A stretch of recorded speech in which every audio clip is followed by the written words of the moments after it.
Good evening. In today's summary, 4 commissioners have officially been appointed to the Electoral Commission of Seychelles.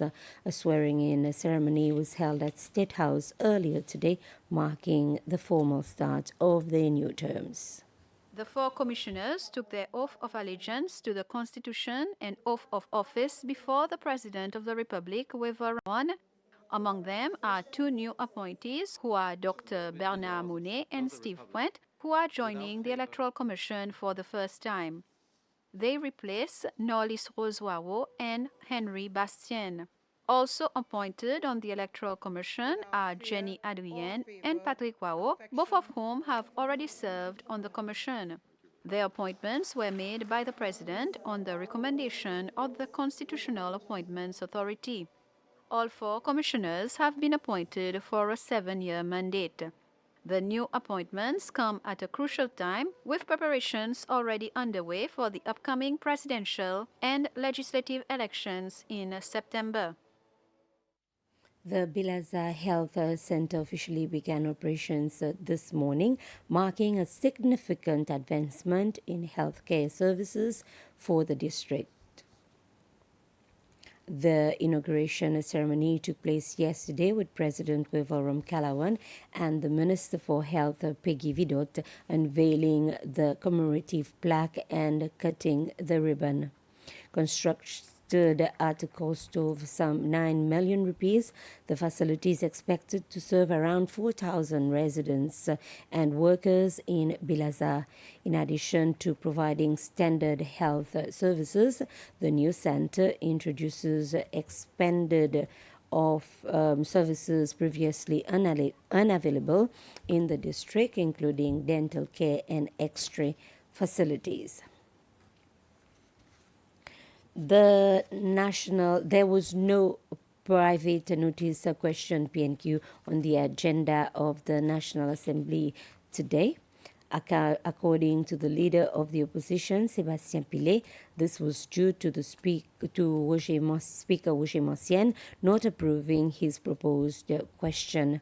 Mr. Pillet stated that he had intended to raise concerns regarding the ongoing negotiations to transfer management of the international airport to the Abu Dhabi Airports Company. He said his question was meant to seek clarity from the relevant ministry on the progress of the negotiations and whether any decision has been reached, particularly in light of the issue being discussed in meetings with airport staff. The Minister for Lands and Housing, Billy Rangasamy, has provided an update on the construction and repair work for homes damaged or destroyed in the explosion that occurred on December 7, 2023 in Providence. Speaking during question time in the National Assembly, Minister Rangasamy revealed that a total of 650 houses sustained varying levels of damage. In the most severe cases, homes had to be completely demolished and rebuilt. The minister noted that under the Seychelles Infrastructure Agency SIA program, the government has disbursed 75.7 million rupees to repair or reconstruct 324 affected homes. So far, 25 privately owned houses have been fully rebuilt, while SIA continues work on four others.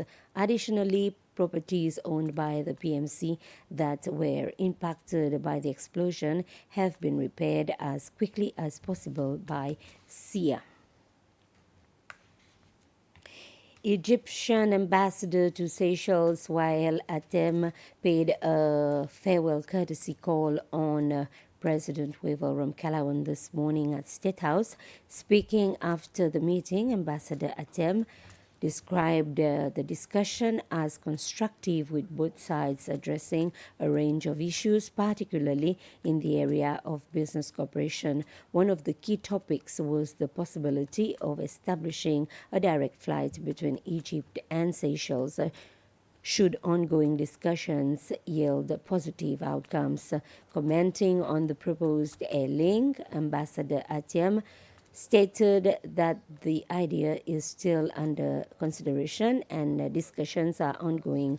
On behalf of the Egyptian government, the ambassador also expressed condolences following the recent death of Seychellois inmate John Venda, who was in a prison in Egypt. I think there's a lot of potential for us to work on and to achieve, and with his leadership and with the volition of both governments, I think we will be able to achieve something very solid. This is still under consideration. If the trade grows, direct trade grows between the two countries, I think that would be another incentive for the companies to run direct flights between Seychelles and Egypt. So it's not only when it comes to passengers, but also freight. I think when we combine both, I think that would make it possible. So the discussions are underway, the feasibility studies are being conducted, and I hope that with the growing trade between the two countries, we will be able to have direct connection between Cairo and Victoria. Let me assure you that the Seychellois in custody in Egypt at the moment, they are getting the best treatment there can be it in terms of the living conditions or the health care.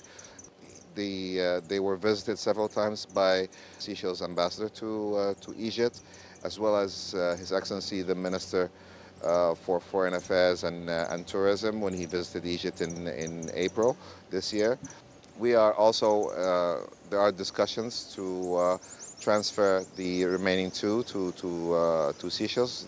There's some legal issues that need to be sorted out, but hopefully these things will be worked out soon. And with this, we end this news summary. More news coming up at 8. Good evening.